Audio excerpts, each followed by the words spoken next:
Ok, donc on y va. Je viens d'enregistrer le début du cours dans l'ancien enregistrement. Donc déjà désolé, je ne comprends pas pourquoi mon ordi me dit qu'il est 11h20 là actuellement. Ah ouais, non, 10h20 encore une fois. Voilà. Bon, donc désolé pour le mail. Et donc on va pouvoir débuter le cours. Alors vous n'êtes pas très nombreux, mais bon, j'espère que le mail ne vous a pas découragé certains de vos camarades. Ok, alors j'y vais. Donc, ce cours numéro 2, euh, il est basé donc toujours sur le cours de Stéphane Crozat que vous pouvez récupérer en ligne. Alors, j'ai vu qu'il en fait beaucoup des cours en ligne qui ont... Donc voilà, c'est celui-là. Et puis, sur le bouquin Conception de base de données avec UML de Gilles Roy aux éditions Presse universitaire du Canada, je crois. Et puis aussi, pour un exemple qu'on verra peut-être après, UML2 par la pratique, de Pascal Roch. Ouais. Ok, donc première partie, on va parler de la notion de modèle. Donc on va voir qu'est-ce que c'est qu'un modèle et puis quelques éléments de langage EA, donc entité association, et UML. Alors déjà, qu'est-ce que c'est qu'un modèle? Donc, alors on va dire, c'est un système physique, mathématique ou logique qui représente une structure essentielle de la réalité et qui est capable, à son niveau, d'en expliquer ou reproduire dynamiquement le fonctionnement. Ok, donc il y a la réalité et on va extraire de celle-ci quelques éléments que l'on veut justement voir comment est-ce qu'ils interagissent entre eux, faire système. Donc par exemple, hein, en physique, il y a beaucoup de modèles.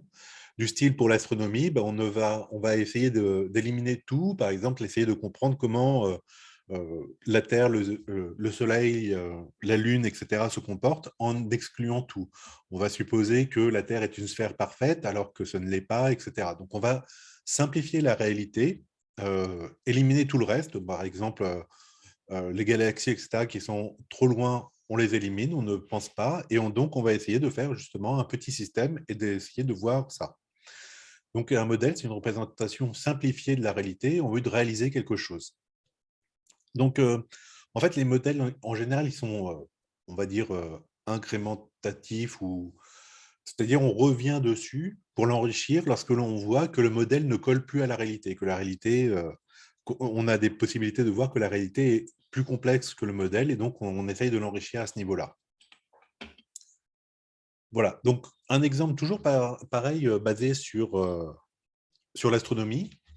Vous savez très bien qu'au début, il y a très très longtemps, le modèle était héliocentrique, donc le Soleil, non, pardon, n'était pas héliocentrique, donc la Terre était au centre du système solaire.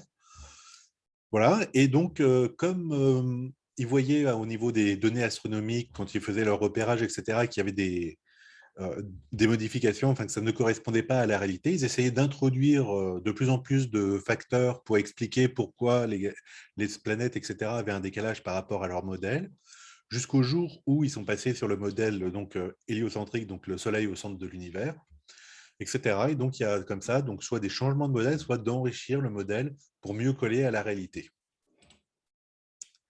Donc en informatique, qu'est-ce que c'est qu'un modèle? Eh ben, c'est la même chose.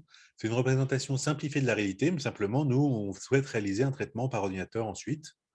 Donc on peut parler de numérisation, qui est donc la représentation d'une réalité sous la forme d'une modélisation numérique. Donc voilà, c'est toujours pareil, ça procède d'une abstraction au sens où c'est la séparation avec le réel, et donc elle est destinée à la manipulation pour ce qu'on a à en faire. Donc c'est une simplification de la réalité. Donc, dans le langage courant, on a des exemples de modèles, enfin, dans le langage courant, on a cet exemple-là, c'est l'expression la carte et le territoire. Donc, la carte ne fait pas le territoire ou des choses comme ça, qui vous montre la différence qu'il y a entre la réalité et le modèle. Alors, donc, comme on va répéter encore, le modèle, c'est une abstraction, une simplification de la réalité. Évidemment, la réalité n'est jamais complètement fidèle au modèle, et inversement, hein, le modèle n'est pas fidèle à la réalité par construction, puisque c'est une simplification. Donc, on va voir la carte et le territoire. Alors, pour clin d'œil, c'est aussi le titre d'un livre de Michel Houellebecq, qui, dans sa vie antérieure, était informaticien, ingénieur informaticien, avant de devenir auteur à succès. Alors, petite parenthèse, dans ce livre-là, il renverse un petit peu le paradigme, puisque quand on dit la carte et le territoire, on pense souvent que la carte ne fait pas le territoire, c'est-à-dire que la carte est beaucoup moindre que le territoire, alors que lui, il inverse un petit peu le truc en disant que la carte apporte des choses que le territoire n'apporte pas, que l'on ne voit pas en fait sur le territoire. Donc les ruisseaux, les noms des rues, etc., que l'on ne voit pas forcément quand on est présent physiquement dans le territoire. Voilà. Alors, donc au début, j'avais fait cette sélection-là de cartes de France, et puis je me suis dit, c'est un peu dommage, hein, parce que nous, bon, c'est bien l'Hexagone, mais on est aussi en Martinique. Et donc voilà des exemples, quand on tape carte Martinique, voilà des exemples de cartes. Alors, la Martinique, la réalité, il n'y en a qu'une seule. Hein. Par contre, des modèles, il y en a beaucoup. Et tout dépend de ce que l'on veut faire. Donc, par exemple, prenons celle-ci. Hop, alors je vais la faire passer au premier plan. Donc, cette carte, elle est très bien pour modéliser quoi? Pour modéliser les routes de la Martinique, d'accord? Les villes importantes, pour savoir. Donc, si on est en voiture, cette carte-là nous est intéressante pour voir les principales routes que nous avons ici.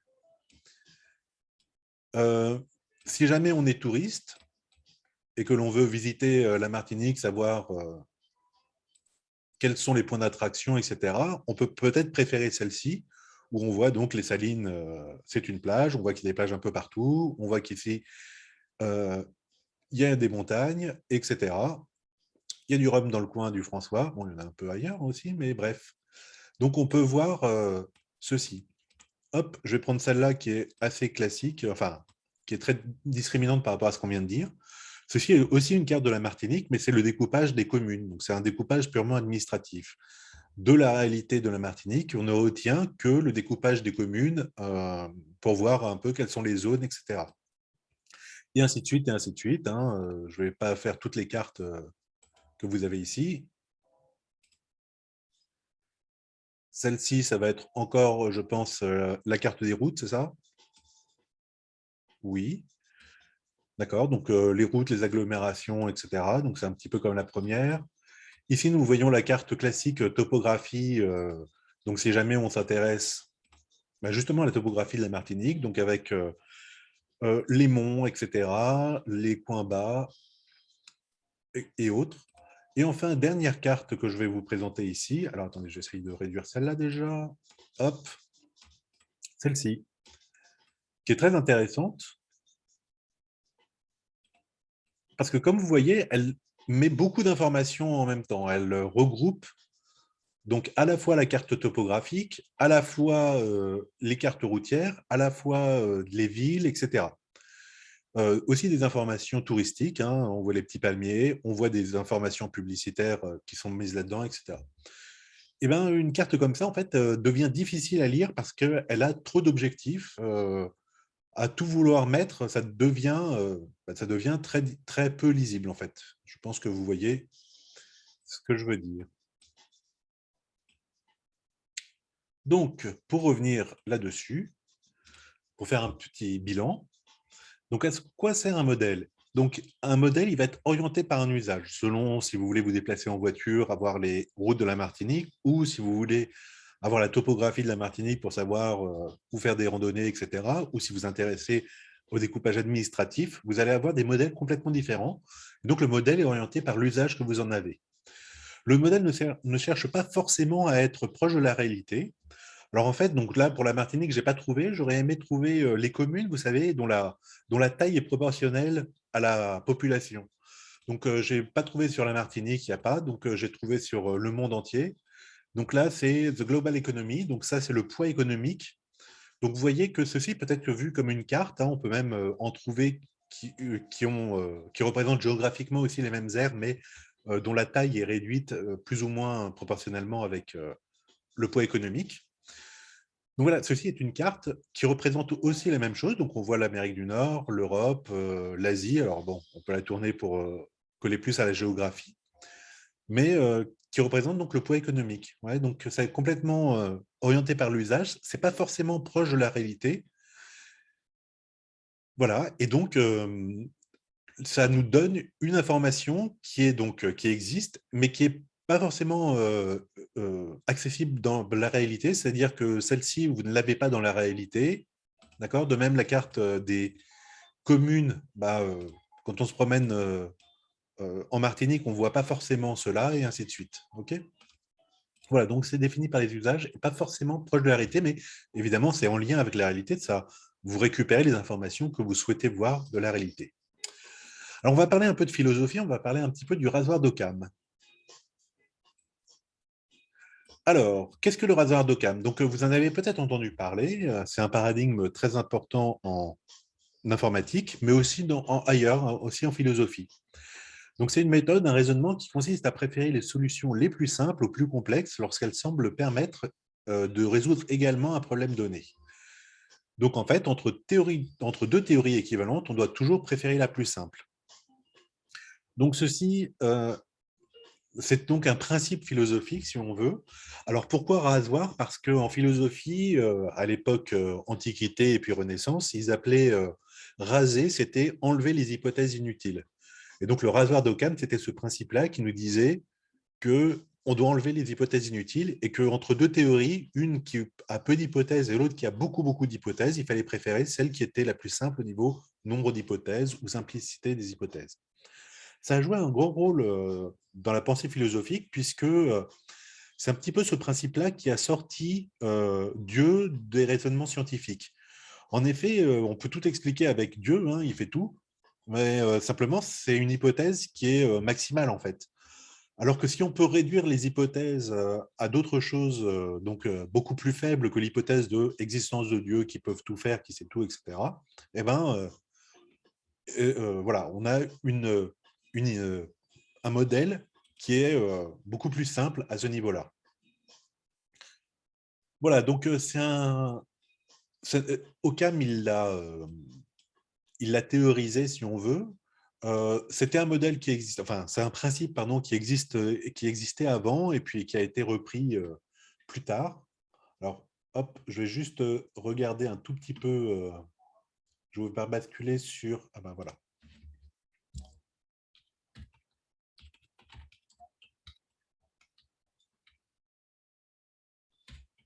Hop, on va passer sur Wikipédia. Donc, frères franciscains, etc. Hop, on va voir ça comme ça, rapidement. Hein. Mais c'est de la culture, c'est pas mal. Hein, c'est important aussi. Donc, le rasoir d'Occam, c'est un raisonnement philosophique, rationalisme, nominalisme. Donc, Occam, c'était 1341, c'était donc un franciscain, un frère. Voilà. Il peut être suffisant que les plus simples doivent être préférés.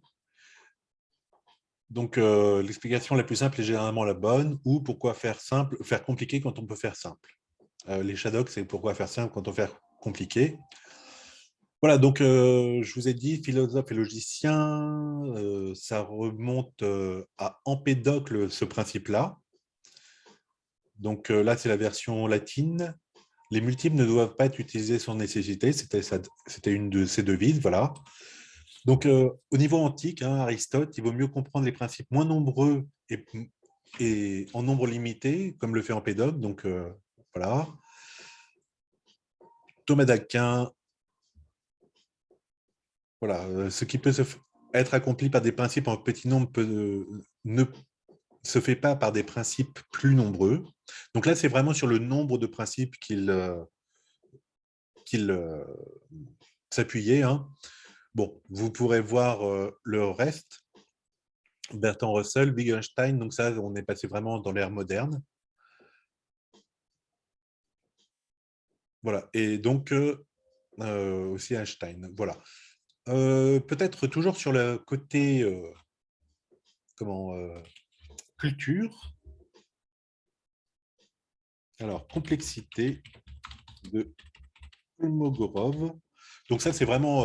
Razvan d'Occam, vous pouvez le voir en informatique, mais aussi en philosophie, et c'est connu. Hein. La complexité de Kolmogorov, par contre, c'est vraiment connu que par Matinfo. Voilà, donc en fait, on se demande quel est l'algorithme ou comment faire pour numériser, puisqu'on parle de ça, une information ou un programme, mais sous la forme le plus petit possible. D'accord ?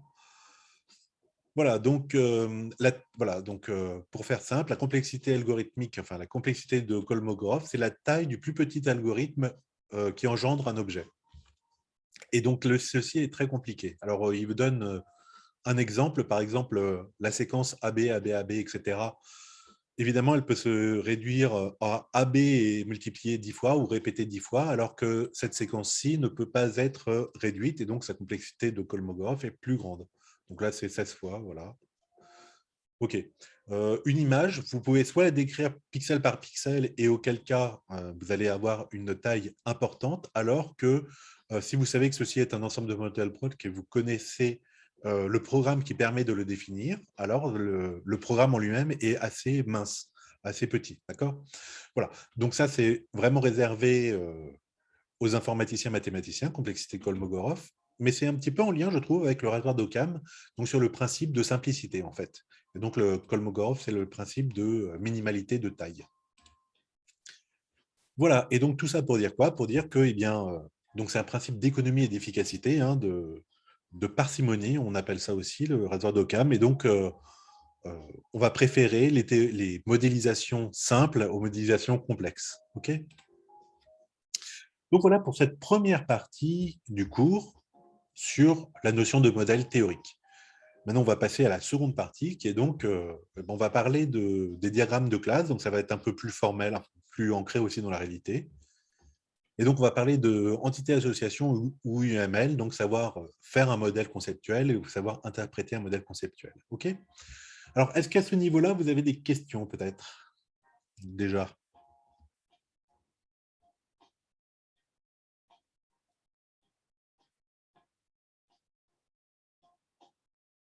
Non?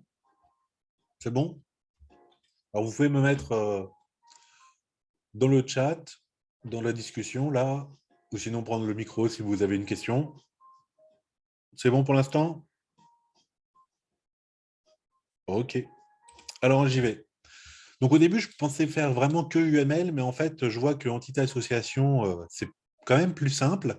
Et, et aussi, hein, donc en français, on a pas mal de choses dessus.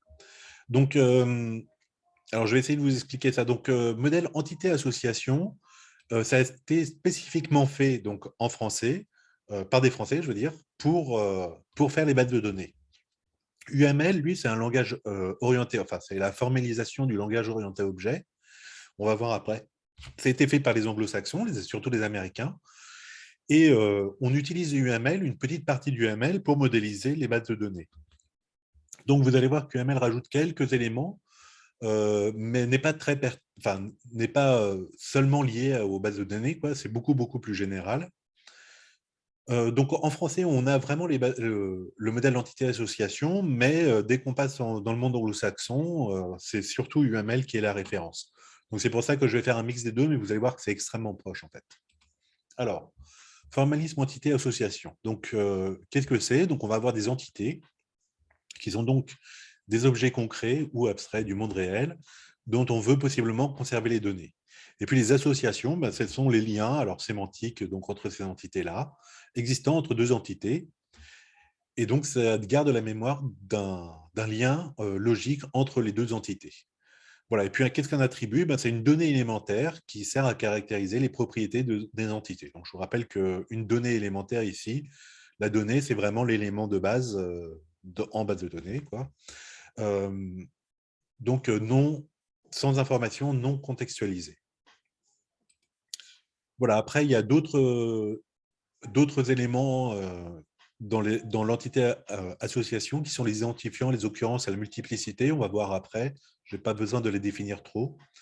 Donc, en fait, modélisation, la formalisation entité-association, qu'est-ce que c'est? Alors, les entités, par exemple, dans les commandes, hein, ça va être les clients d'un côté et puis les commandes de l'autre. Et puis l'association, ça va être le lien qu'il y a entre le client et la commande. Donc, on peut modéliser ça, enfin, représenter ça plutôt comme ceci. Donc, vous avez une boîte client avec les différents fichiers clients.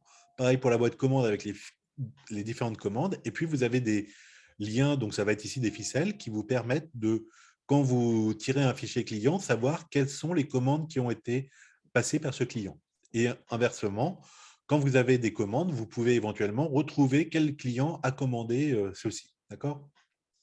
Donc voilà, donc ça c'est vraiment la représentation graphique. Et en modélisation EA, entité association, nous allons avoir comme entité donc les clients et les commandes, avec un certain nombre d'attributs pour chacun. Donc, les clients vont avoir comme attribut le numéro de client, le nom du client, le prénom, l'adresse, par exemple. Et la commande va avoir le numéro de commande, la date de la commande, la date prévue de livraison, la commande totale, etc. Et puis donc, le lien, l'association, ça va être l'association effectue. Et ça va être un client effectue une commande, donc dans ce sens-là. OK? Voilà. Si jamais on veut enrichir le modèle, hein, on peut dire que ce lien-là entre la commande, enfin une commande, pardon, comporte plusieurs articles, vous voyez. Et donc, on va avoir aussi un répertoire articles avec la commande comporte des articles. Et puis comporte elle-même, ça va être une. Enfin, il va y avoir un détail, d'accord, quantité commandée, prix unitaire négocié, etc. Donc, c'est-à-dire que l'association ici est elle-même, peut elle-même être vue comme une entité, hein, d'accord, attachée avec un certain nombre d'éléments. Donc, ça va nous représenter ça. C'est-à-dire, on va avoir des clients, des commandes, des articles. Donc, il y a toujours ces liens entre les commandes et les articles, pardon, entre les clients et les commandes, pardon, quand le client commande quelque chose. Mais en plus, chaque commande va être liée à un certain nombre d'articles. D'accord. Donc, quand vous tirez le dossier commande, vous avez des ficelles qui vont vers client et donc vous pouvez retrouver quels sont les clients qui ont fait cette commande. Donc, quel est le client plutôt qui a fait cette commande. Et puis après, des ficelles qui vont vers les articles. OK, pour retrouver le lien entre la commande et les différents articles commandés. Et donc, il y a des spécificités, hein, comme on a dit. Peut-être le prix est différent, peut-être la quantité est différente, etc.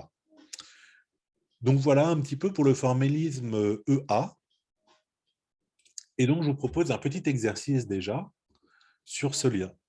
Donc, on va créer le formalisme donc, avec le formalisme entité-association, une situation très simple de société avec des départements.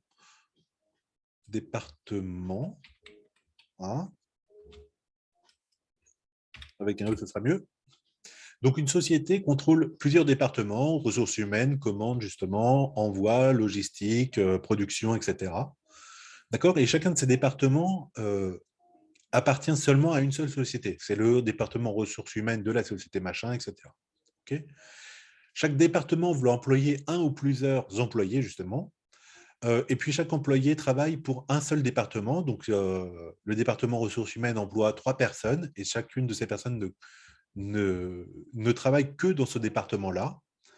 Et enfin, un employé peut avoir un ou plusieurs subalternes et chaque subalterne est sous les ordres d'une seule personne. C'est-à-dire que si vous avez l'assistant du directeur général, eh ben, il n'est l'assistant que de cette personne et pas d'autre. Okay. Donc, on va essayer, juste avec ça, de voir comment est-ce qu'on peut modéliser cela. D'accord. Alors, je vais vous laisser quelques minutes quand même pour voir ça sur feuille. Hein, d'accord. Et puis après, je vais essayer de corriger juste ensuite. OK. Donc, je vous laisse quelques minutes.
OK.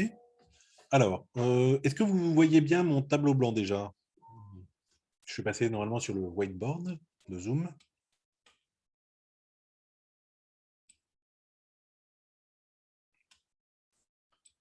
Oui, OK.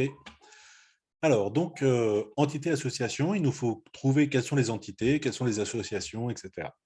Alors, donc, je peux pas mettre les deux trucs en même temps, hein.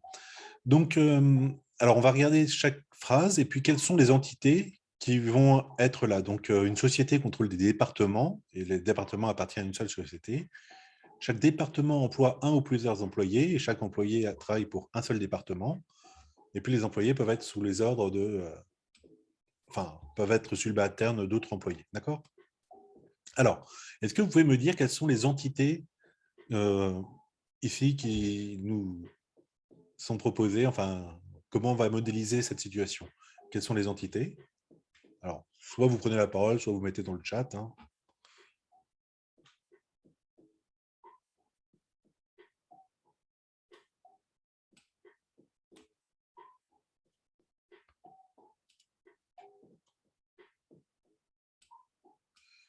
Oui, alors il y a société et département pour la première phrase. Très bien. Hop, là, raté. Bon, on va essayer. Oula, c'est moche, c'est très moche, c'est pas grave. OK. Donc la première chose, ça va être, je vais essayer de faire comme ça. Ouais. Donc là, on va avoir les sociétés. Donc là, c'est une société. Et puis de l'autre côté ici, off, département. OK. Je vais refaire mon truc très moche. Il n'y a pas de dessiné. Ah, bah si, ça, c'est mieux quand même, hein. Ouais, c'est beaucoup mieux quand même, hein. OK. Et donc, une société va pouvoir, d'accord, posséder ou contrôler.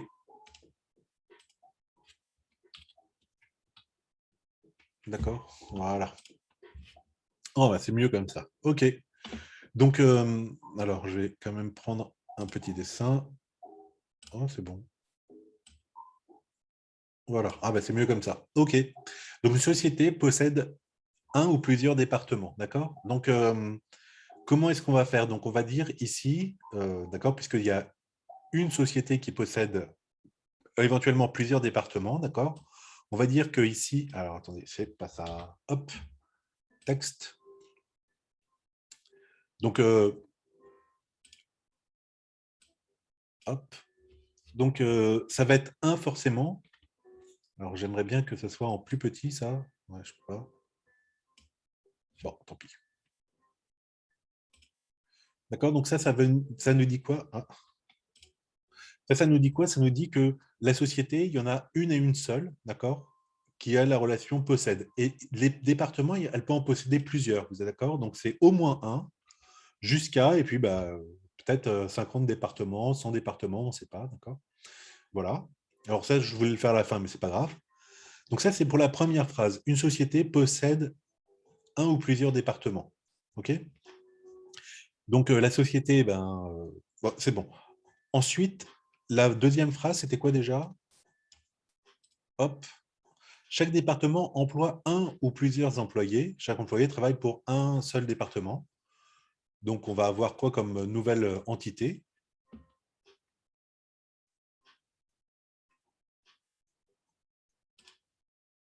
D'accord? Alors, Employé, oui, bien sûr. Hop, ici, texte. Donc, un employé, d'accord? Nous allons mettre comme ceci. D'accord? Et puis, la flèche ici,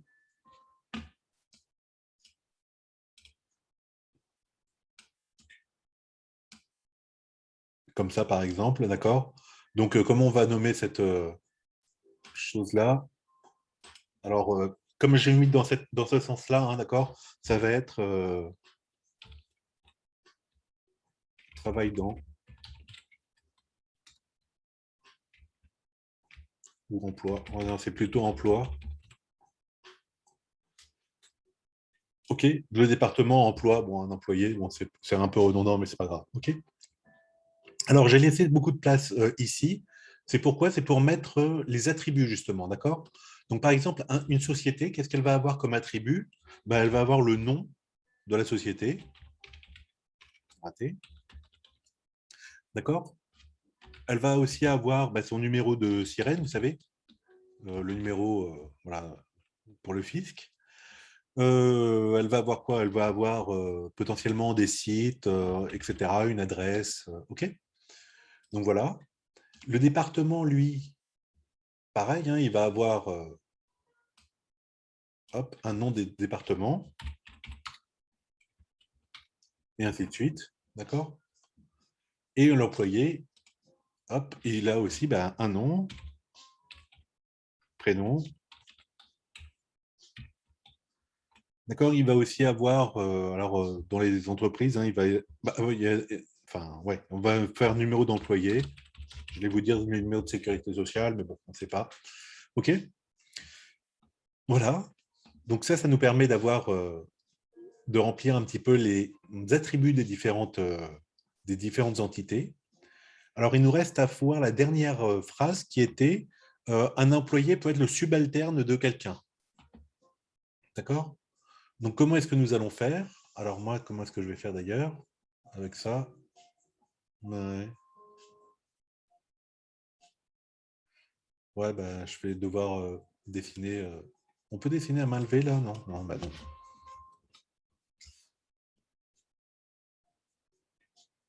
Comment j'ai fait le truc là au départ? Attendez une seconde, hein, j'essaye de voir. Je ne suis pas doué. Comment je fais pour juste dessiner? Non. C'est là peut-être pour dessiner à la main? Ouais, c'est ça. OK? Donc en fait, le lien de subalterne, c'est le lien entre un employé et un autre employé. Vous êtes d'accord? Texte ici. Voilà. Et donc, on va dire sous les ordres de. D'accord? Donc, c'est bien une relation entre un employé et un autre employé. D'accord? Alors, le chef, hein, il peut avoir plusieurs subalternes. D'accord? Ouais. Donc, ça veut dire que ici, je dois avoir. Donc, sous les ordres 2. Ouais. Sous les ordres 2. Donc, si je modélise comme ça, sous les ordres 2. Donc, une personne, un employé peut être sous les ordres de 0, si c'est le chef, ou 1. Voilà. Vous êtes d'accord? Soit il est sous les ordres de aucune personne, un employé est sous les ordres d'aucune personne, soit il est employé comme sous les ordres d'une personne. OK? Voilà. Eh bien, écoutez, voilà, on a déjà fait notre schéma entité-association ici. Voilà, donc ici, on pourrait mettre aussi les occurrences, hein, les cardinaux, etc. D'accord? Donc ici, c'est quoi? Un département emploie plusieurs employés, d'accord? Donc c'est un seul département. Oui, le département, il emploie une personne, enfin, il emploie, voilà. Et là, je peux avoir plusieurs employés, donc au moins un. Pourquoi il ne marche pas, mon truc? Un, tac, infini. OK? Un département emploie potentiellement plein d'employés. OK? Donc voilà, on a notre premier schéma conceptuel en modèle EA, donc entité-association. OK? Alors, je rebascule sur... Est-ce que ça va pour l'instant? Est-ce que vous avez des questions? Le temps que je rebascule sur... Non, c'est pas ça.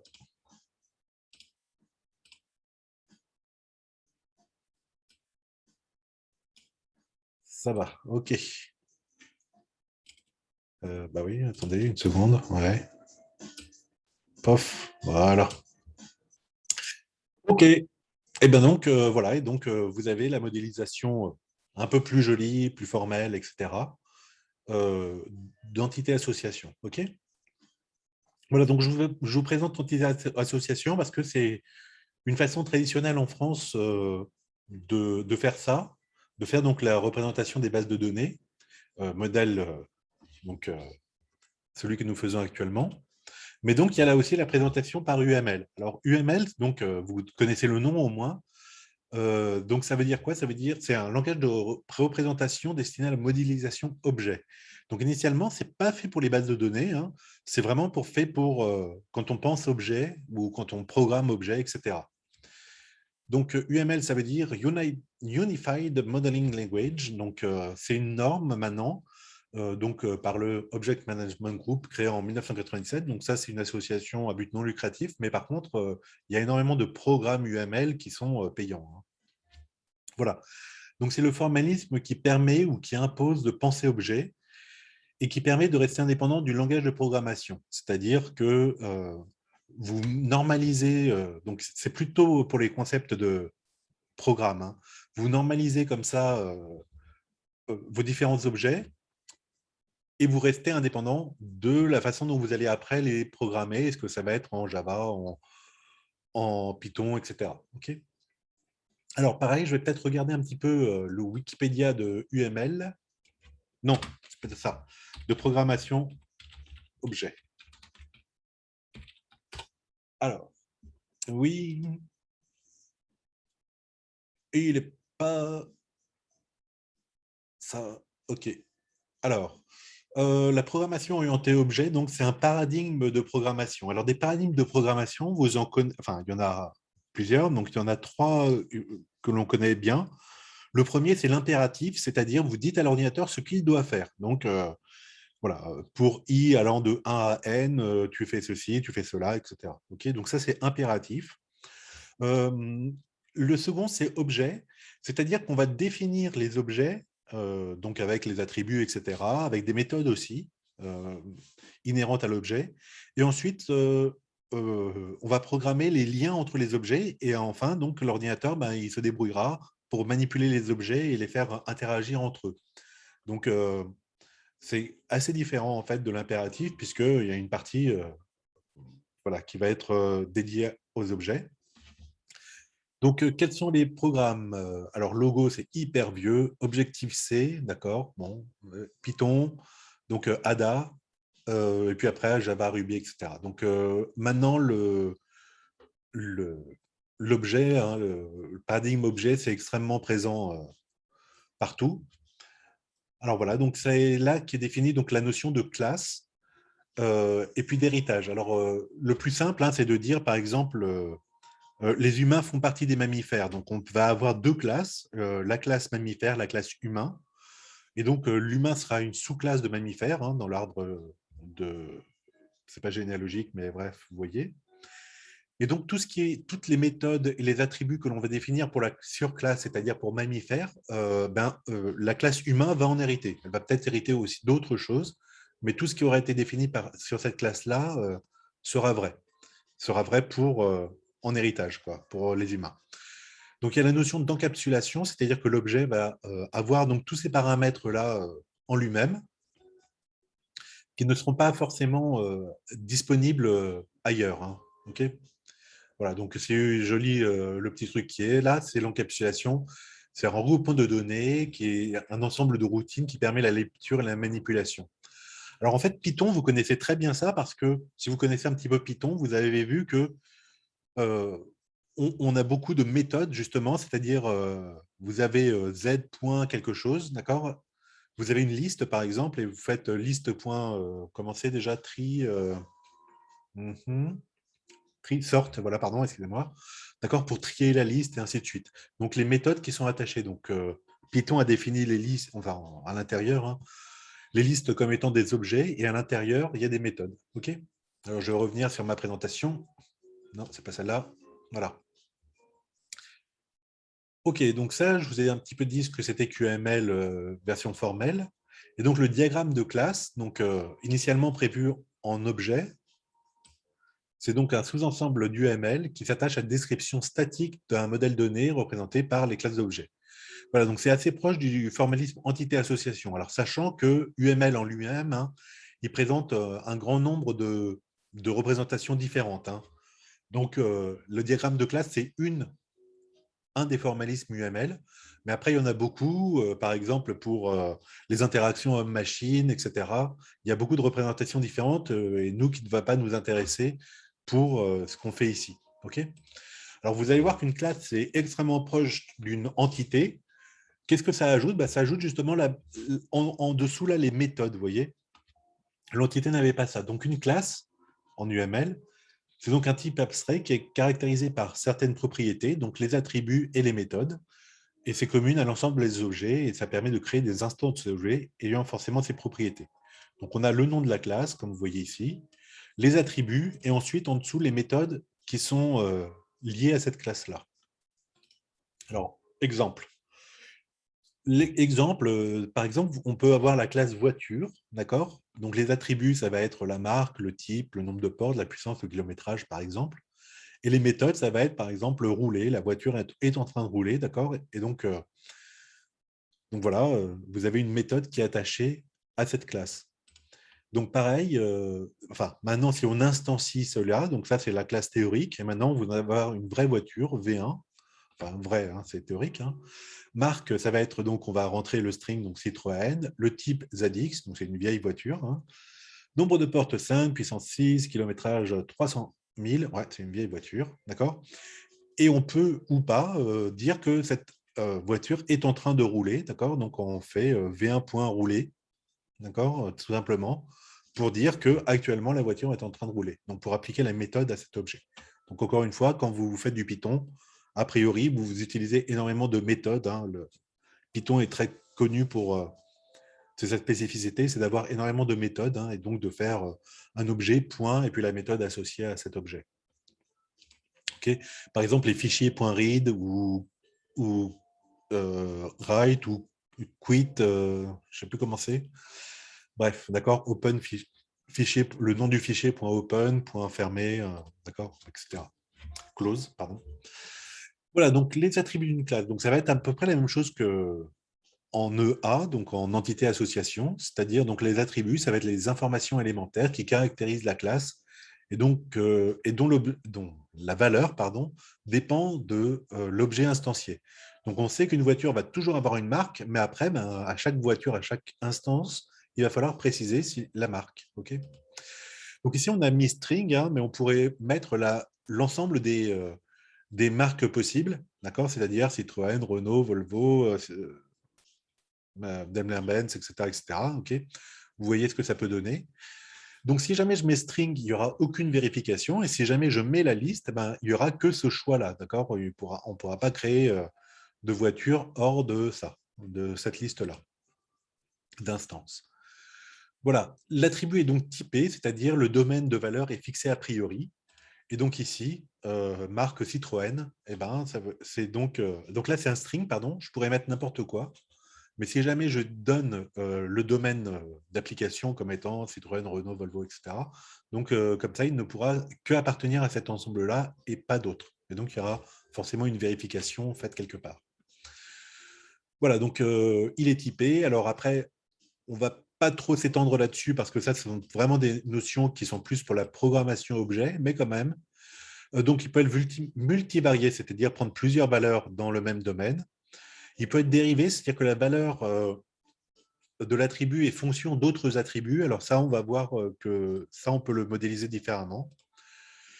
Composé, composite, c'est-à-dire ça va être un groupe d'attributs. Pareil, c'est-à-dire là, ça peut être intéressant, du style pour l'adresse. En fait, l'adresse, c'est simplement le numéro, le nom de la rue et le code du département. Et vous voyez que ces trois-là, ça va être des attributs eux-mêmes. D'accord? OK? Le numéro, ça va être un chiffre. Le nom de la rue, ça va être un string. Le code du département, ça va être un nombre, d'accord. Et le nom du département, ça va être string. OK. Et puis les noms des départements, en fait, il y a un nombre limité, donc on pourrait même les décrire, hein, dans le domaine. OK. Voilà. Et donc l'adresse, ça va être simplement le groupe d'attributs. Alors nous, ici, en UML, on va dans notre modélisation, on va très peu utiliser les attributs dérivés. En fait, on va préférer utiliser des méthodes. On va voir un exemple juste après. Donc, on va utiliser des méthodes pour que l'attribut dérivé devienne méthode, hein, et donc soit calculé ensuite. Voilà. Et puis UML préfère l'usage de composition plutôt que des attributs composés. Pareil, on va avoir un exemple. OK? Voilà. Alors, et bien justement, l'exemple. Donc, on va avoir une classe personne avec comme attribut le nom qui va être donc une chaîne de caractères de euh, string 20, donc de 20 caractères au plus. Hop, je vais mettre ça comme ça. Le prénom, donc on va accepter 3 prénoms si jamais on en a plusieurs, avec des chaînes de caractères de 15 caractères seulement. Et puis la date de naissance. D'accord? Donc ça va être une date.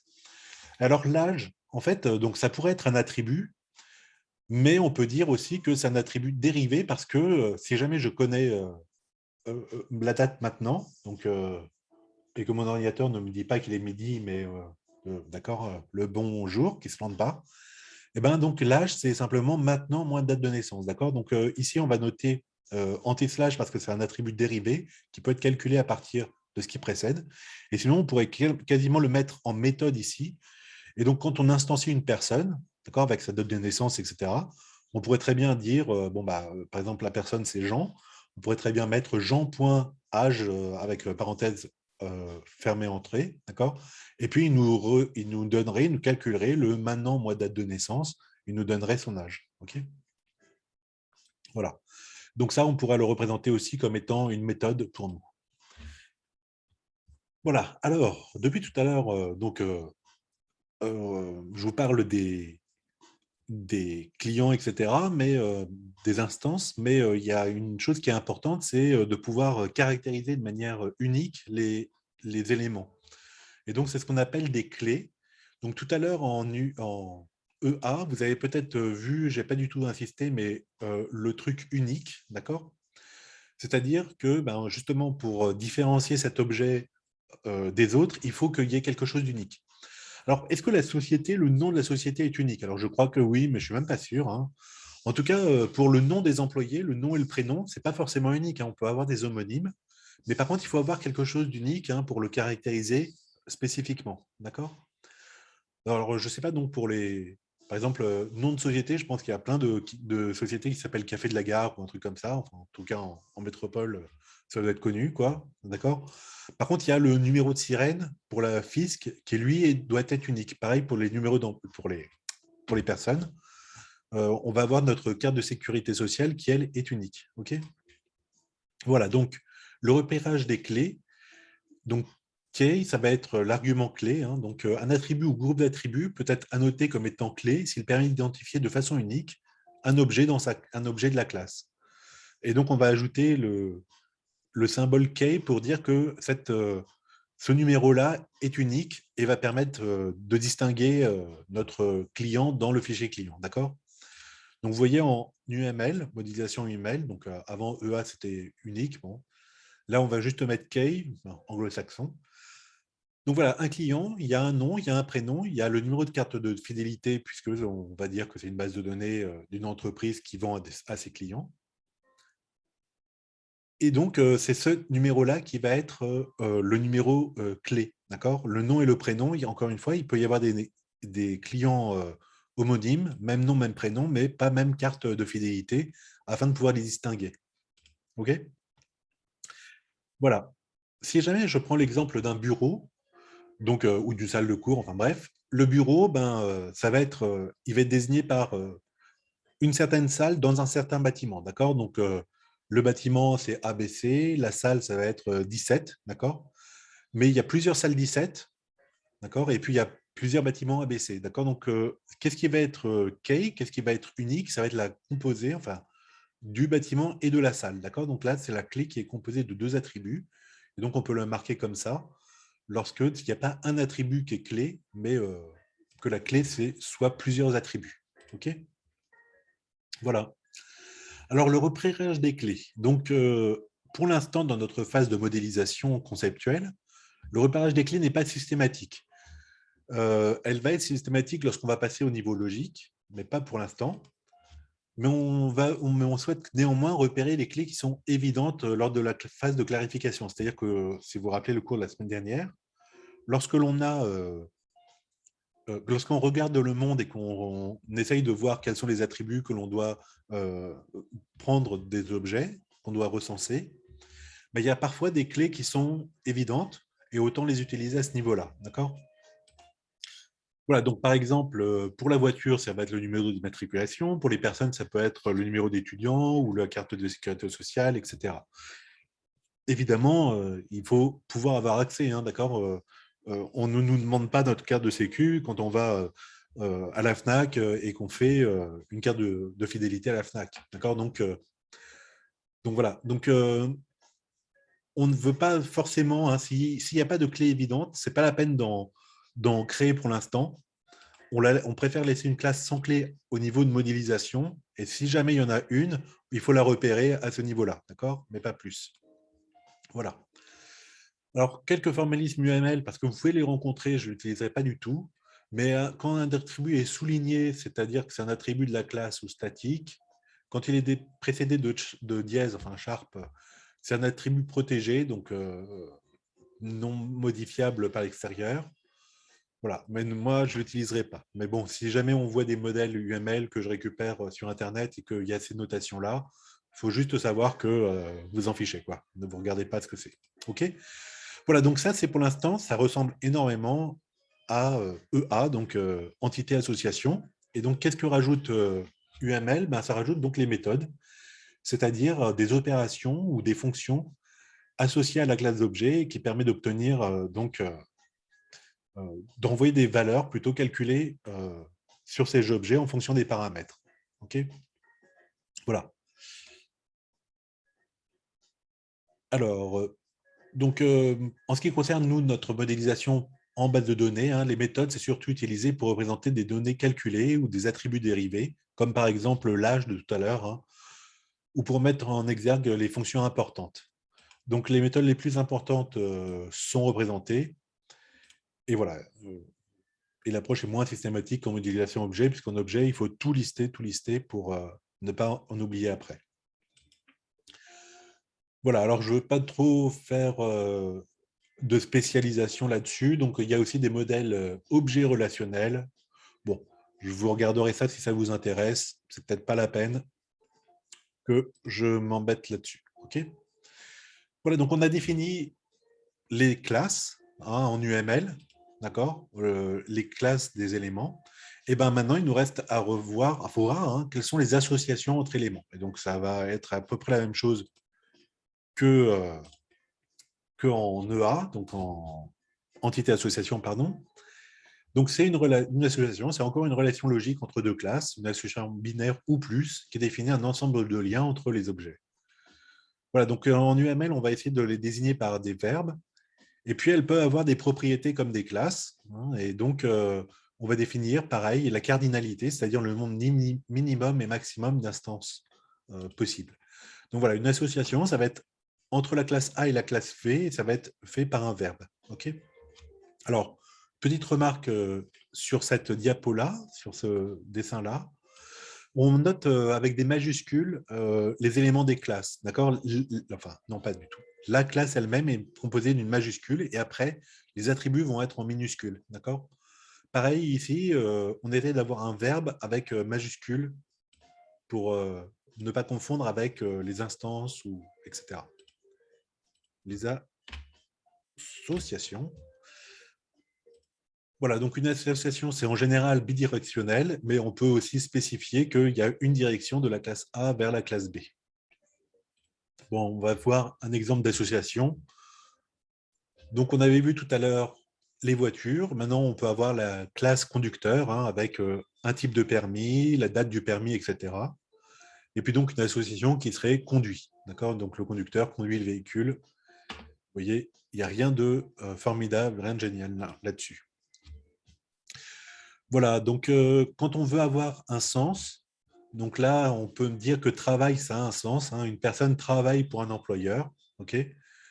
Donc, on peut spécifier aussi les rôles que joue chacun. OK? Donc là, on n'a pas mis les numéros, la cardinalité ici et ici. Voilà, on peut spécifier via ces petits symboles-là, ici.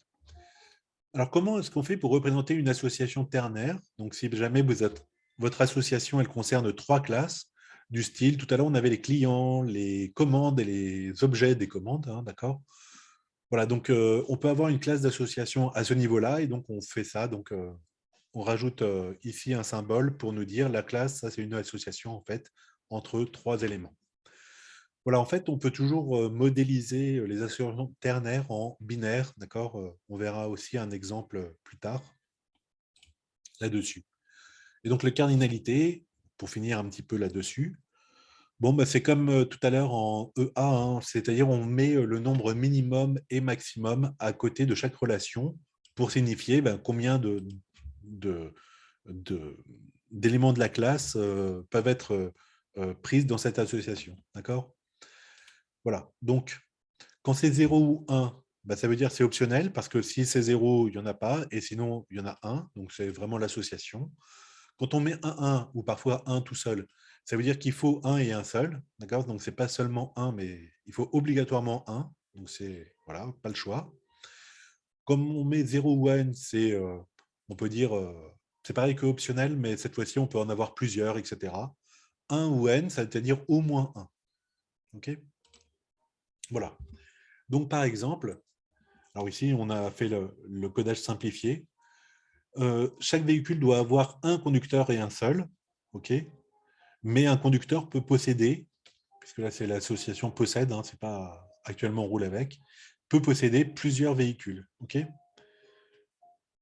Ouais, voilà, donc vous pouvez posséder plusieurs véhicules, mais chaque véhicule ne peut être propriété que d'un seul conducteur, que d'une seule personne. OK. Voilà. Alors, pour terminer ça, puisqu'on a fait UML et puis l'entité association, qu'est-ce que apporte UML par rapport à EA? Donc déjà, le formalisme est beaucoup plus général, en fait, et donc vous pourrez le retrouver dans d'autres cours plus tard sur la programmation orientée objet.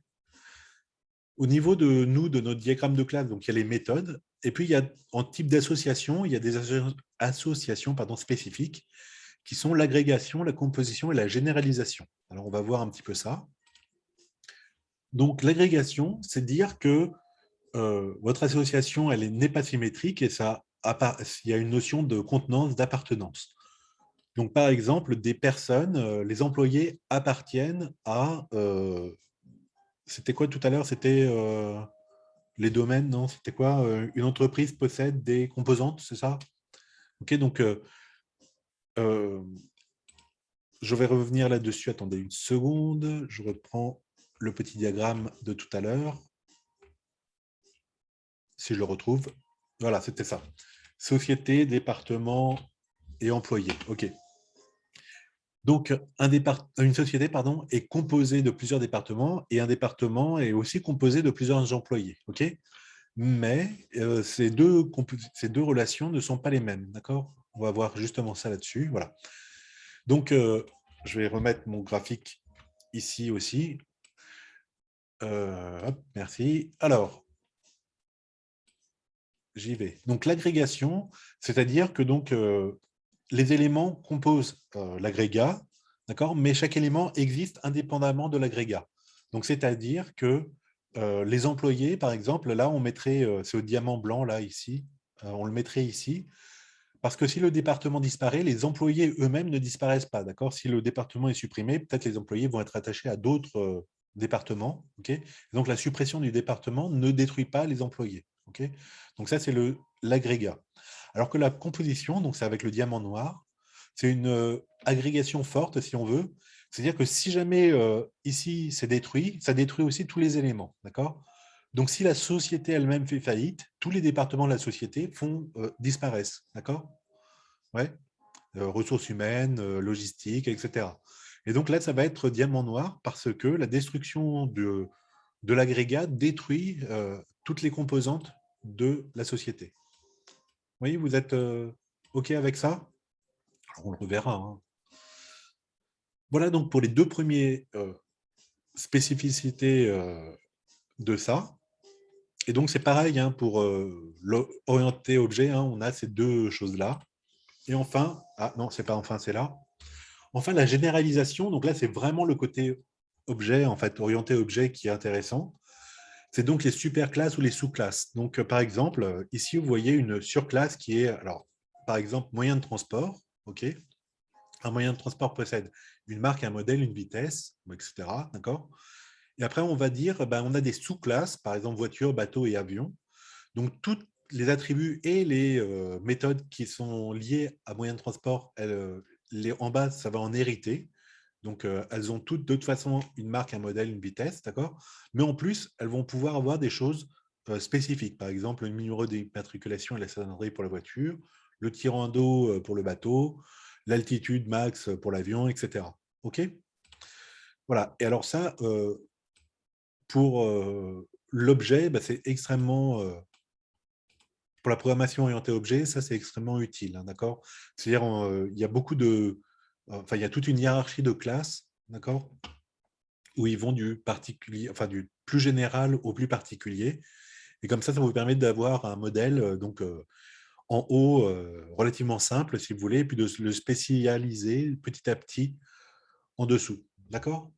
Vous voyez ce que je veux dire? Est-ce que ça vous paraît clair déjà pour ça? La notion d'héritage, oui? OK. Est-ce que vous l'avez éventuellement déjà vu, cette notion d'héritage? Non? OK. D'accord. Voilà. Bon. Et enfin, alors c'est vraiment bon, au niveau voilà, théorique, mais voilà, les packages. Donc en fait, bon, on essaye de regrouper en UML les classes, hein, qui sont relativement, qui représentent à peu près la même chose, d'accord? Donc par exemple, dans la classe, ici, on va faire un package voiture avec les différentes voitures, les roues, et puis là, la classe clientèle avec les personnes, mais ça peut être aussi des entreprises, etc. OK. Voilà, donc essayer d'avoir des packages. Alors, pourquoi UML, c'est intéressant? Donc, je vous ai dit au début, euh, c'est juste une façon de communiquer. Donc, à la base, c'est gratuit, c'est domaine libre, etc., hein, pour communiquer. Et après, il y a beaucoup de logiciels qui vous permettent de, quand vous faites vos diagrammes comme ça de classe, etc., vous permettent de générer automatiquement du code. Donc, pourquoi c'est intéressant? Parce que dans les grandes entreprises, là, pour le coup, d'accord, quand vous faites des gros modèles, etc., avec beaucoup de choses complexes, il va y avoir plusieurs informaticiens qui vont travailler sur l'implémentation. Et donc, il y a besoin d'avoir ce modèle-là, ce code généré automatiquement, pour que tout le monde soit d'accord à peu près avec ça. Donc, qu'est-ce que ça va vous générer, par exemple, ici? Ça va vous générer la classe voiture avec marque, modèle, etc. Ça va vous générer l'association possède et ça. Mais à l'intérieur, tout est vide. C'est-à-dire qu'il faut que l'informaticien il fasse son code après pour dire qu'est-ce que posséder entre la personne et la voiture. Mais voilà. Mais au moins, ça va faire une architecture commune. Donc, à partir du modèle comme ça théorique UML, ça va permettre de générer tout un code, toutes les classes vides, toutes les associations vides, hein, d'accord. Mais le nom sera le bon. Euh, le fait que l'association possède, ce soit entre la personne et la voiture, sera bonne. Le fait que possède, c'est une personne qui peut posséder plusieurs voitures, sera déjà implémenté dedans, et ainsi de suite, d'accord? Que les roues de la voiture, il y en a 4 pour éventuellement 0 ou une voiture, si jamais vous avez des roues euh, non attribuées à des véhicules, d'accord, ce sera à côté, etc. OK? Vous voyez? Donc, ça permet comme ça de faire du code automatique pour qu'il y ait une cohérence au niveau après de l'implémentation et que les informaticiens n'essayent pas ne se trompent pas, si vous voulez, sur les différents modèles. Hein, qu'est-ce qu'une personne, hein, comment est-ce que c'est relié avec voiture, etc. OK? Ouf. Et ben voilà pour le cours. Donc, il est alors 12h24 ou 11h24 plutôt, c'est ça? Voilà. Donc, est-ce que vous avez des questions sur le cours? Oups. Alors, où est-ce qu'il est disparu, mon truc discussion? Ah, voilà. Non?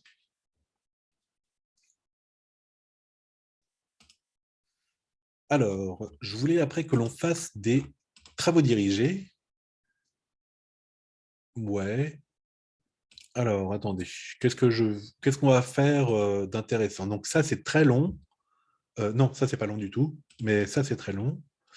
Euh, Voilà. On va commencer par un petit exercice assez simple, celui-là. Bah non, je l'ai déjà fait, c'est ça? Ah, je l'ai déjà fait. Oui, celui-là, on vient de le faire, d'accord? Ok. Alors, on va voir ça. Est-ce que c'est assez gros? Parce que moi, là, je vois en toute petite fenêtre.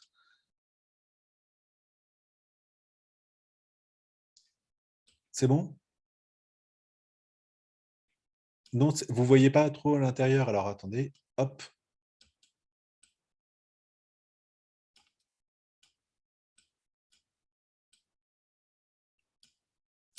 Alors, voilà. Ça, c'est un schéma conceptuel donc d'un système d'information d'un quotidien. Alors, attendez, je vais essayer de le réduire quand même, le truc, parce que... Ah non, je vais... Attendez, je sais ce que je dois faire.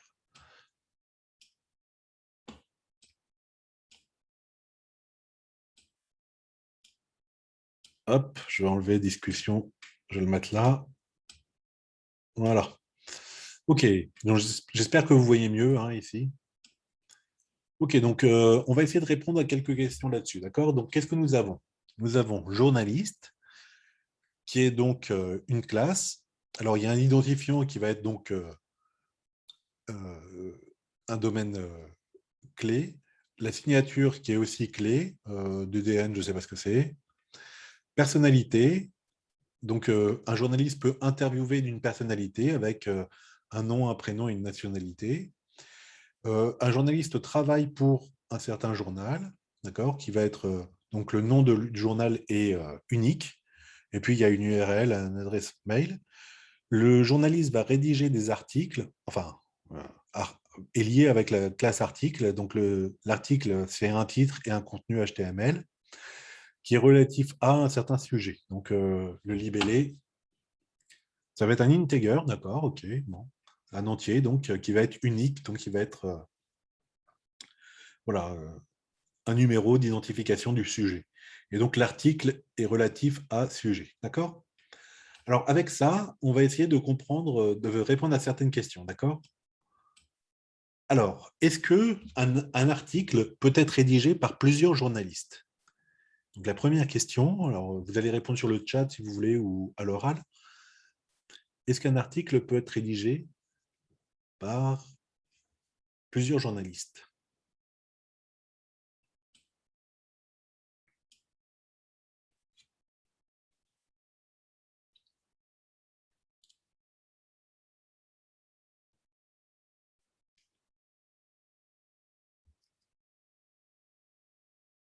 Mhm. Alors, pour l'instant, il n'y a pas beaucoup de réponses.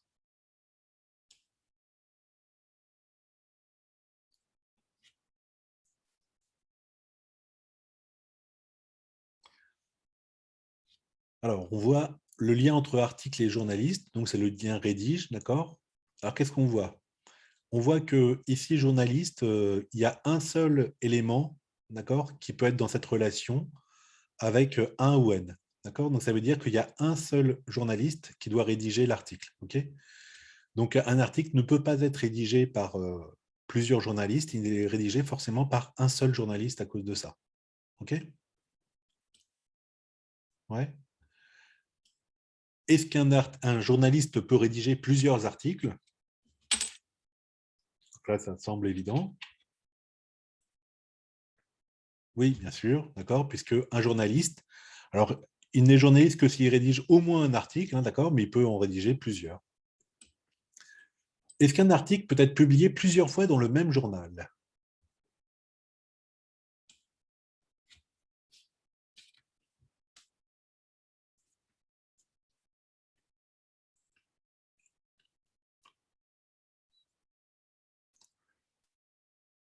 Alors, on voit qu'il n'y a pas de, d'accord, un article. Est-ce qu'un article peut être publié plusieurs fois dans le même journal? On voit qu'il n'y a aucun lien entre article et journal, d'accord? Donc, il n'y a pas de contrainte, hein, donc, a priori, oui, d'accord? Parce qu'il n'y a pas de notion de publier entre les deux. Donc, il n'y a pas de vérification, il n'y a rien du tout. Donc, en l'absence de contrainte, tout est oui. OK. Un article peut être publié dans un journal par un journaliste qui ne travaille pas pour ce journal.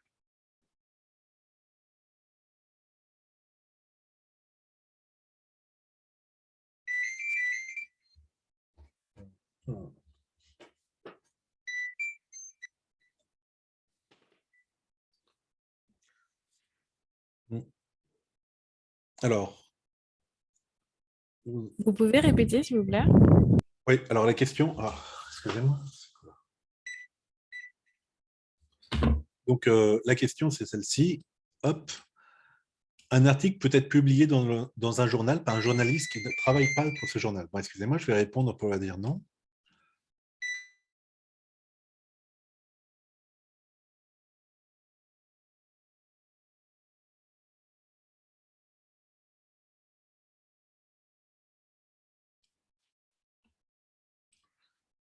OK.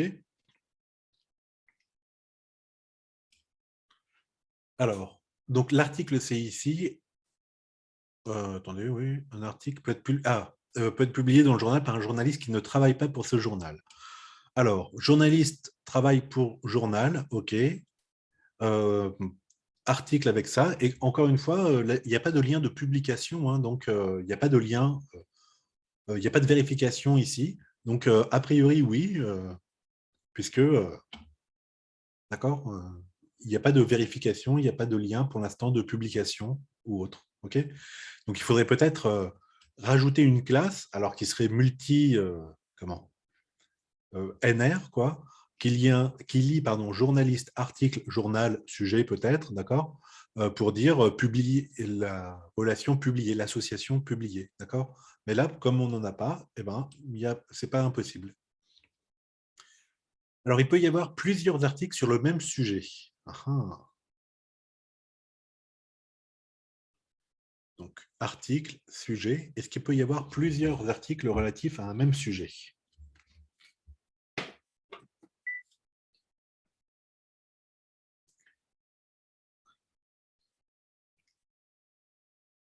Oui, je vois que Laetitia nous a dit oui. Eh bien oui, c'est vrai. D'accord. Donc, le lien entre article et sujet, donc il y a un seul sujet ici, d'accord. Et ici, il peut être en lien avec 0 jusqu'à plein d'articles, d'accord. 0, une infinité d'articles. C'est-à-dire qu'on peut avoir plein d'articles qui portent sur un même sujet, donc 0 ou infinité, d'accord. 0, 1, 2, 3, etc. OK. Alors, dernière question. Un journaliste peut-il interviewer une personnalité sans faire d'article à ce propos? Donc,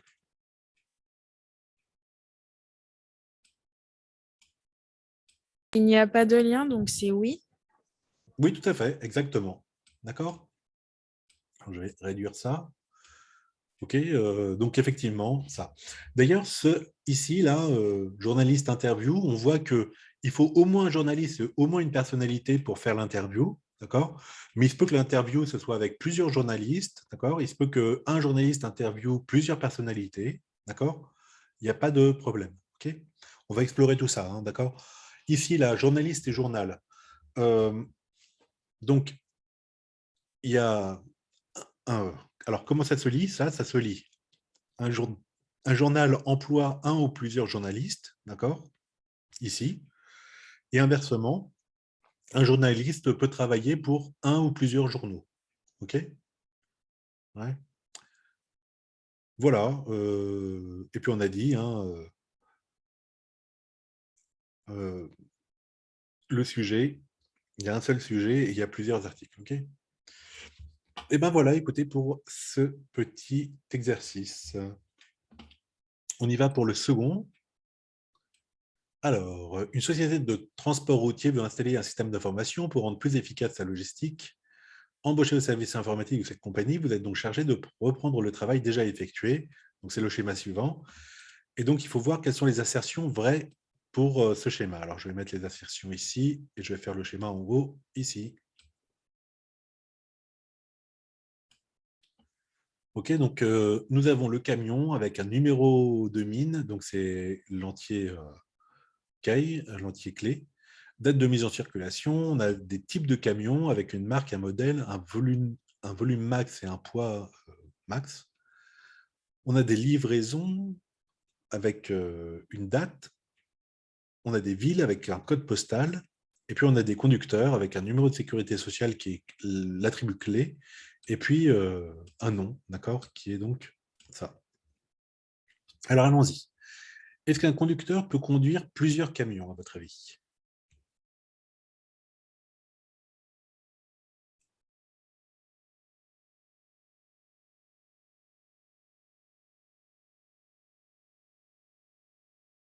Ouais. Alors oui, donc, alors en fait, c'est mal dit, là, ce truc, mais plusieurs types de camions, d'accord? Parce que les camions, ce sont des objets ici, et là, c'est le type de camion, ok? Donc, quand on regarde le conducteur, d'accord, effectivement, il peut conduire au moins un, mais plusieurs types de camions, d'accord? Et donc, plusieurs types de camions, donc plusieurs camions, ok? Un conducteur pour conduire un camion sans y être autorisé.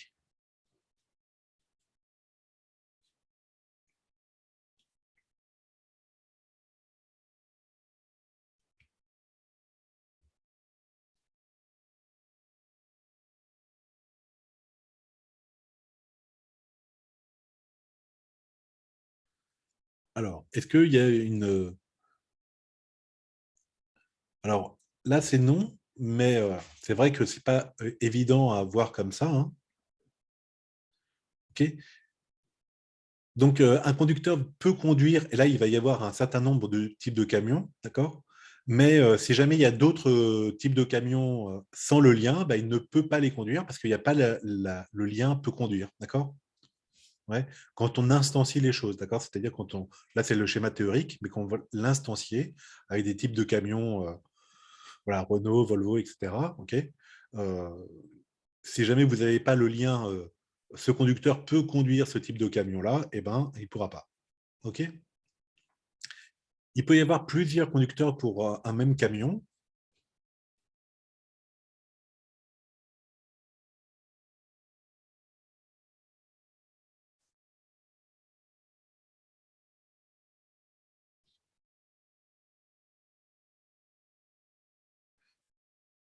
D'accord? Alors oui, OK, puisque le lien entre type de camion et conducteur, vous voyez que il peut y avoir de 1 à n type de camion, hein, pour pardon, c'est l'inverse, que un type de camion a 1 à n conducteurs. D'accord? OK. Et enfin, un conducteur peut livrer sa propre ville. Donc, le conducteur habite une certaine ville. Donc, vous voyez que euh, on revient sur les trucs, hein, d'accord? Conducteur habite ville. Ok. On voit que, par exemple, je prends une ville, je peux très bien avoir 0 conducteur, hein, d'accord? C'est-à-dire aucun conducteur n'habite cette ville-là, d'accord? Par contre, quand je prends un conducteur, il habite forcément une et une seule ville. OK? Donc, faites bien attention à ça, c'est-à-dire que les numéros qui sont là, quand on lit l'association, il faut il faut les lier juste à la classe qui est à côté, d'accord? C'est très embêtant parce que dans un autre formalisme, c'est exactement l'inverse, d'accord? Donc, pas de chance. Donc, nous, on va juste prendre ça, on va prendre vraiment, vous lisez, il faut comprendre ça comme étant combien d'éléments de cette classe-là peuvent être dans cette association-là, d'accord? OK. Et alors, donc, est-ce qu'un conducteur peut livrer sa propre ville?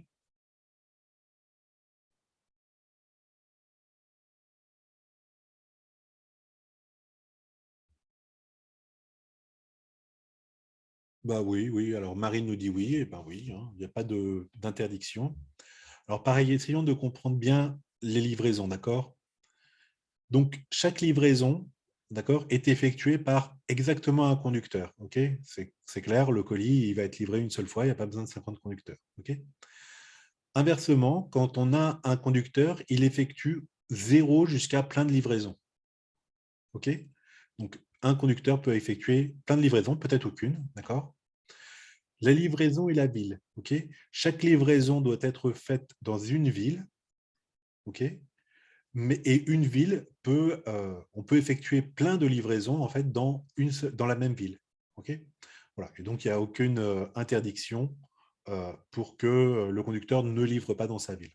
Ouais. Voilà, par exemple, pour ça. OK? Voilà, voilà. Alors, Alors ça, c'était pour faire avec les relations association, agrégat, composition, généralisation. Donc association basique.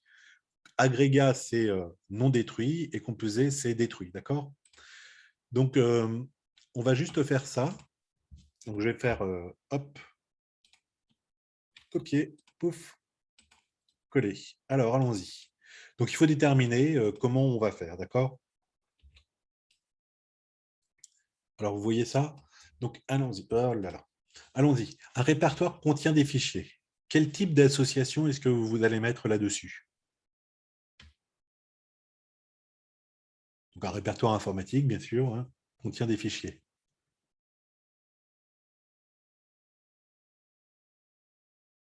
Donc, est-ce que c'est une association? Est-ce que c'est une agrégation? Ou est-ce que c'est une composition?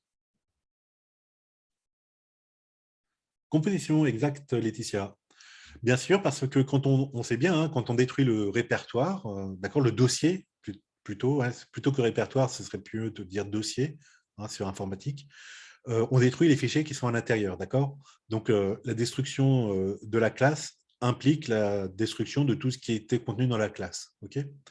Une pièce contient des murs.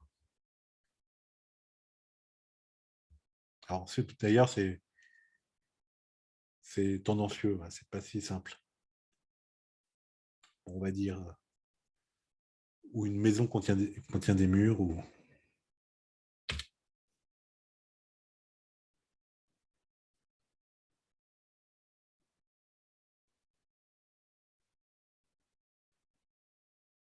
Composition aussi, oui, bien sûr. Enfin, bien sûr. La destruction de la pièce, hein, ça voudrait dire que les murs sont détruits. D'accord? Alors, d'un autre côté, hein, pourquoi c'est tendancieux? Parce qu'on peut dire, bah, j'ai ouvert ma cuisine sur le salon, d'accord? J'ai fait une cuisine américaine, comme ça, j'ai qu'une seule pièce. On a détruit la cuisine, mais on n'a pas détruit tous les murs de la cuisine. Ouais. Bon, c'est un peu tendancieux, mais là, c'était vraiment dans le sens composition, c'est-à-dire, si on détruit la maison, bah, on a détruit les murs de la maison aussi. D'accord? Ok, les modems et les claviers sont des périphériques d'entrée-sortie.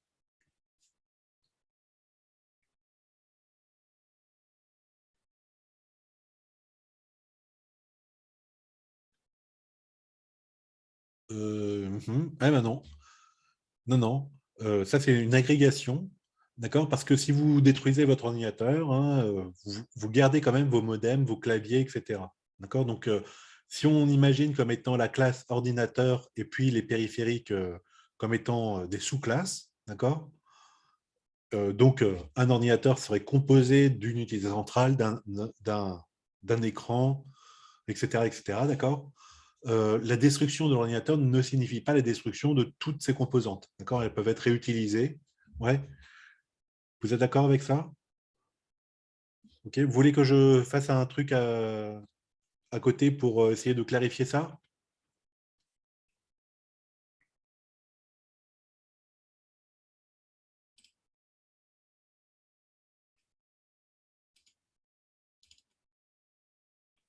Hop, hop, hop. On voit rien. Ok. Je vais enlever ça, le truc. Attendez une seconde. Je vais prendre un autre outil que je voulais de toute façon vous montrer. Seulement, il est où? Ah, il est là. Ok. Pouf, pouf. Alors, attendez, je reprends ça. Nouveau partage, il faut que je fasse ça. Ok, voilà. C'est bon, vous voyez? Donc, ça, c'est un programme qui s'appelle YED. Hein, c'est gratuit. Donc, moi, comme je fais pas mal de théorie des graphes, etc., donc j'utilise ça, ok, mais ça peut faire aussi du UML ici, vous voyez.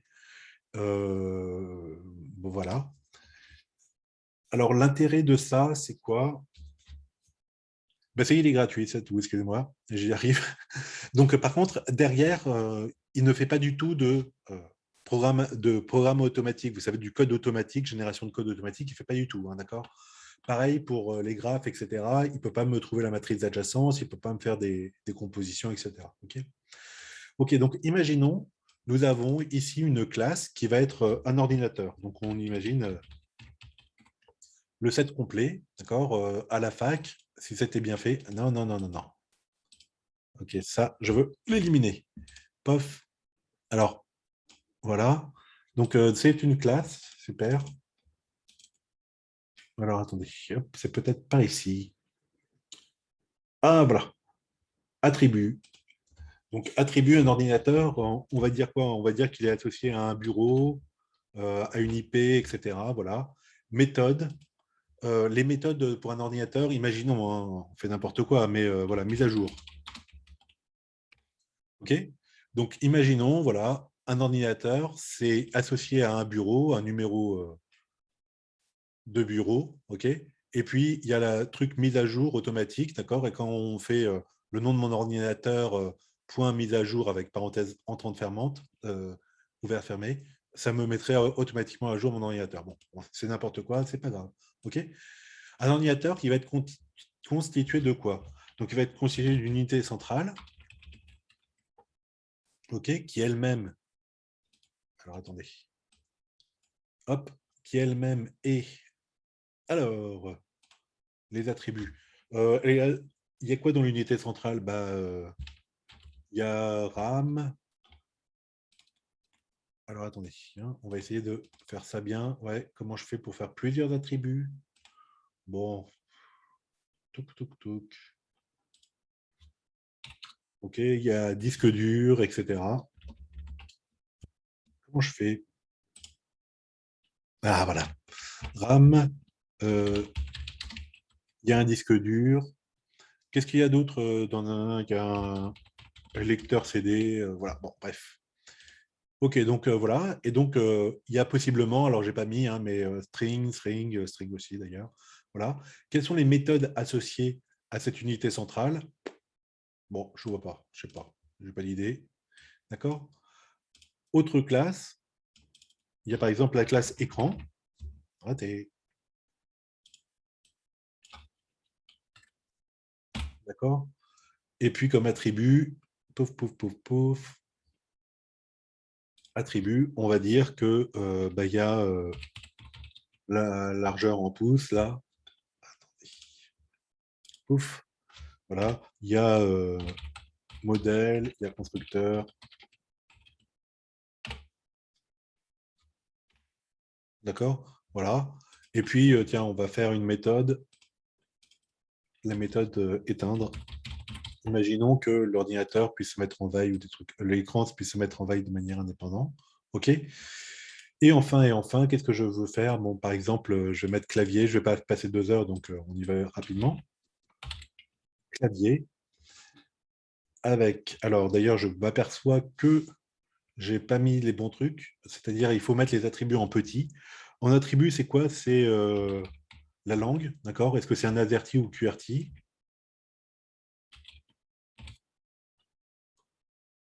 Hop, bon, d'accord. Donc, langue comme ça. Et donc, on peut dire que le domaine, c'est AZERTY ou QWERTY. Oh là là, je ne sais même plus si c'est comme ça, c'est pas grave. Voilà, qu'est-ce qu'on peut avoir comme clavier? Je sais pas, est-ce qu'il y a un truc numérique? Pavé num, d'accord, et ce serait un booléen. Et voilà. Pouf. Et il n'y a pas de méthode. OK, d'accord. Voilà. Donc, quand je suis dans mon bureau, d'accord, le service informatique, il sait qu'il m'a livré une unité centrale, il connaît laquelle, c'est référencé, un écran et un clavier, d'accord. Mais les associations, ratées. C'est pile l'inverse. Ben, on y va pour l'inverse. Et ben, c'est toujours pas ça. Ça y est, c'est bon? Voilà. Les associations, elles vont se faire comme ça. Vous voyez pourquoi? Parce que, donc, si jamais ils enlèvent mon ordinateur de mon bureau, d'accord? Donc, ils cassent ce truc-là, mais ils récupèrent néanmoins l'unité centrale, l'écran et le clavier. D'accord? Ils ont une existence propre euh, hors, hors ordinateur, quoi. Ouais? OK, OK?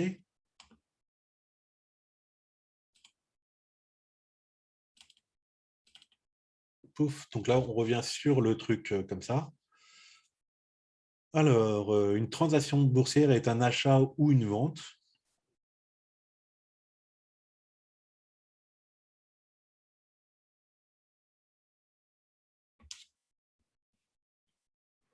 Donc, ça va être quel type de relation, d'association?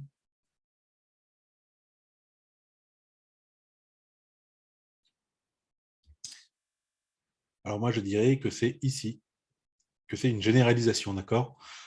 C'est-à-dire les transactions boursières, on va pouvoir dire il y a une date, un numéro d'ordre, une date initiale, une date d'exécution, etc. D'accord? Pardon. Et en sous-catégorie, on va pouvoir dire c'est un achat ou une vente. Ok? Donc ça va hériter de tout ce qu'on va mettre là, euh, ici, et puis peut-être d'autres choses. Un compte bancaire peut appartenir à une personne physique ou morale.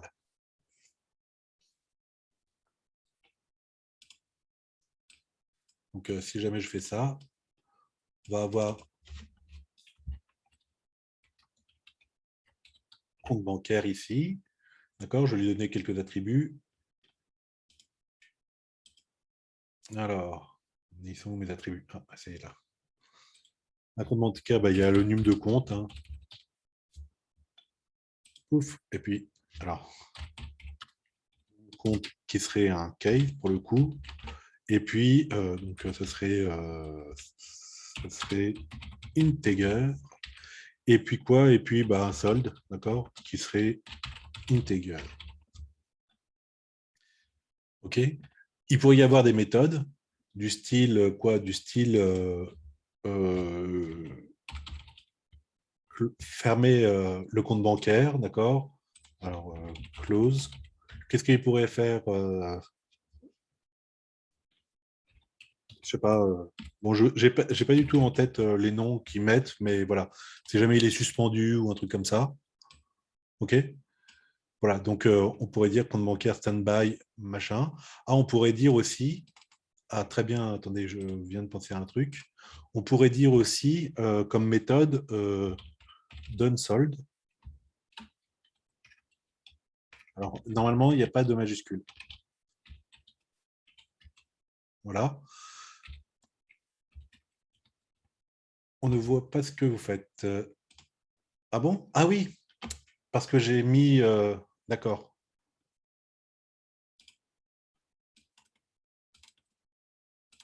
Voilà. Désolé.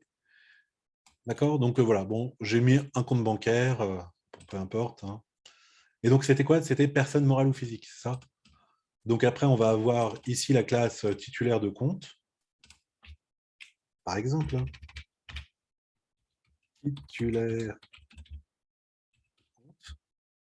ok? Avec quoi? Bah, je sais pas, hein, peu importe. Et puis après, on va avoir comme sous-truc, ici. Donc là, c'est personne physique. Ok? Et donc en. Voilà, bon. Et puis là, ça va être personne morale.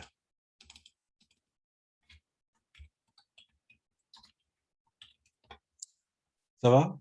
Donc, titulaire compte, qu'est-ce qu'il va avoir donc là, ça va être des comme ceci.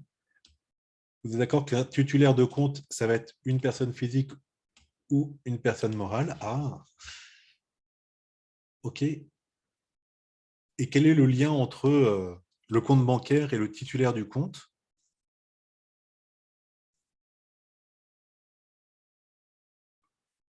Donc, est-ce que c'est une composition ou une agrégation? Agrégation, c'est simple, c'est pas.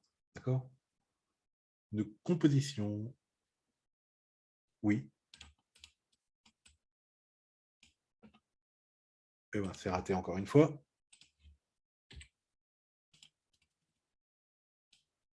Voilà, il faut le mettre dans l'autre sens.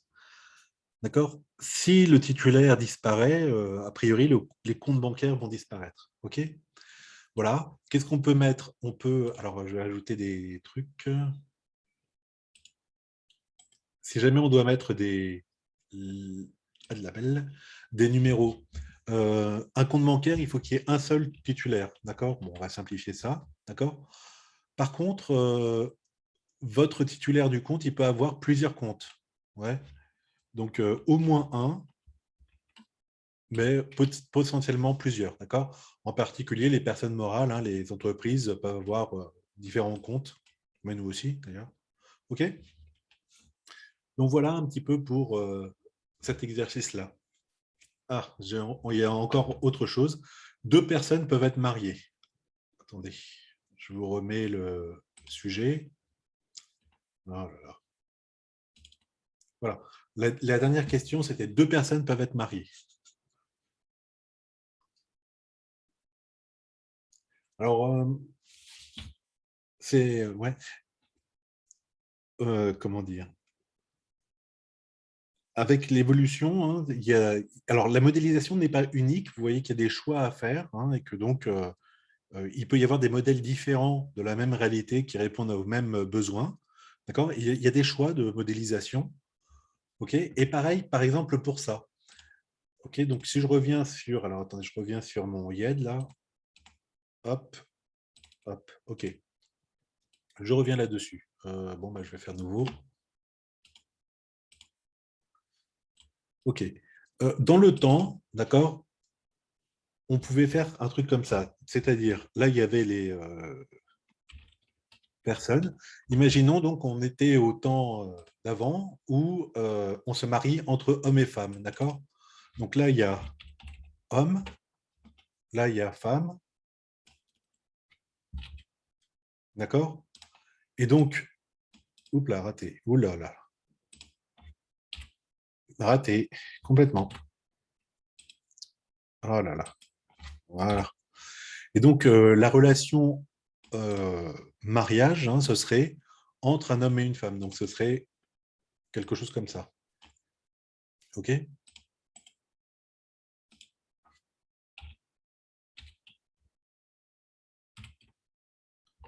Ouais.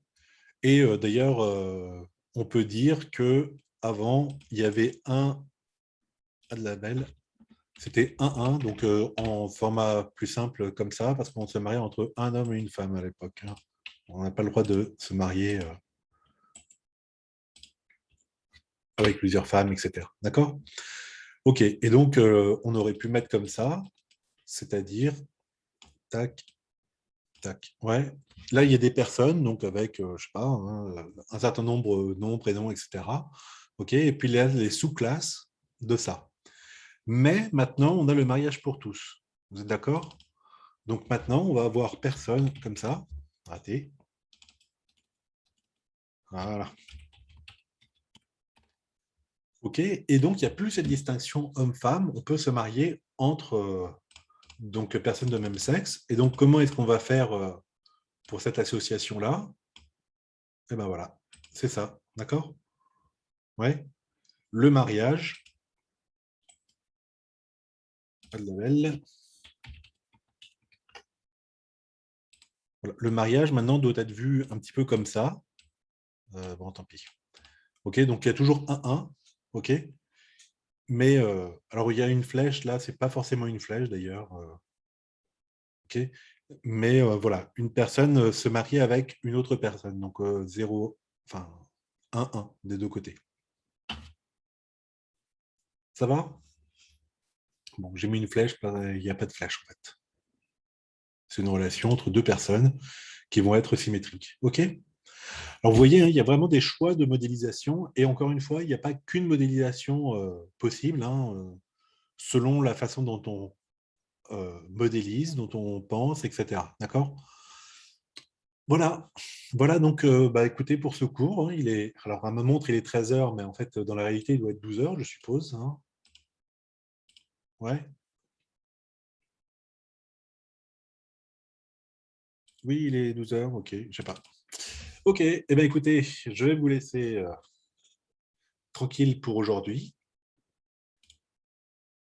Hop, avancer, portion d'écran, voilà.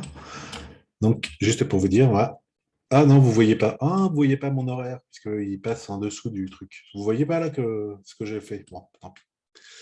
Bon, ben voilà. Donc, donc, je vais mettre cette vidéo sur YouTube pour ceux qui n'étaient pas là, parce que vous êtes que, je sais pas, 12, hein, quand même. Pour la semaine prochaine, je vais vous laisser faire un petit TD, d'accord? Donc, un truc pas trop compliqué, mais j'aimerais que vous me le rendiez sur le net. Alors, attendez. Où est-ce que j'ai mis ça? Euh, hum, Université des Antilles, c'est pas mal. Off. Une seconde, hein, je vais sur mon cursus, c'est là. Oui, c'est moi, mes cours, base de données. D'accord, donc vous voyez le cours de base de données. Donc là, c'était les vidéos que j'avais préparées en amont. Tiens, il y en a plusieurs, hein. Ah oui, non, c'est ça. Là, c'est le cours de base de données, donc celui qu'on a fait le premier. Là, deux vidéos que j'avais fait en amont pour préparer le cours, d'accord, j'avais déjà enregistré. Là, c'est le TD, on en a fait une petite partie, d'accord. Et donc, je vais rajouter ici un devoir à faire. Donc, vous me le remettrez sous forme PDF. Alors, c'est pas long, hein, d'accord. Donc, soit vous prenez une photo ou JPG, enfin bref, d'accord. Ça va juste être créer un modèle, hein, d'accord. Comme on a fait plutôt euh, pour le truc d'avant, qui était. Hop, qu'est-ce qu'on avait fait de bien tout à l'heure dans le cours? Bon, ouais. Enfin, des choses simples, d'accord? Bon, bref. Donc, vous l'aurez sur e-cursus ici, d'accord? Voilà, et je vais essayer de faire comme ça.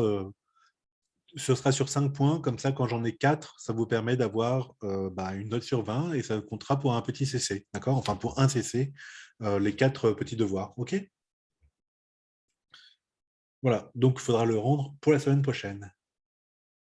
Oui? C'est bon tout le monde?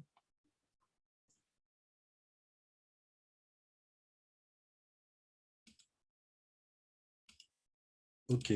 Dernier point, est-ce que la cours de la semaine prochaine, c'est bien le 11 octobre? Est-ce que vous pouvez vérifier ça pour moi? Parce que moi, je n'ai pas accès à mon hyper planning. En tout cas, pas ici.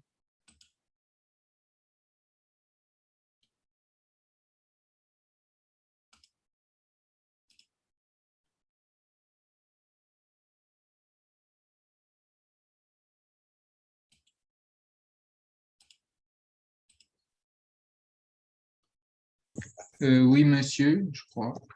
D'accord. Bon, donc c'est bon. Bah, ok. Donc, là, on se voit la semaine prochaine. J'espère que si jamais il y a si jamais c'est pas ça, hein, dites-le moi, envoyez-moi un mail. Hein, c'est du style si c'est 4 heures au lieu de 2 heures ou s'il y a aussi un truc vendredi, d'accord? Ou j'en sais rien, hein, ok? Dites-le moi par mail, hein, parce que non, je ne sais pas. Je n'ai pas accès à l'hyperplanning, c'est coincé. Voilà, voilà. Bon, bah écoutez, je vous souhaite de passer une bonne journée. Désolé encore pour le mail de ce matin, mais mon ordinateur visiblement déconne et il y a 1 heure de différence entre ce qui m'affiche et l'heure réelle. Donc voilà. Eh bien, écoutez, voilà, on va arrêter là. Alors, bonne journée à tous.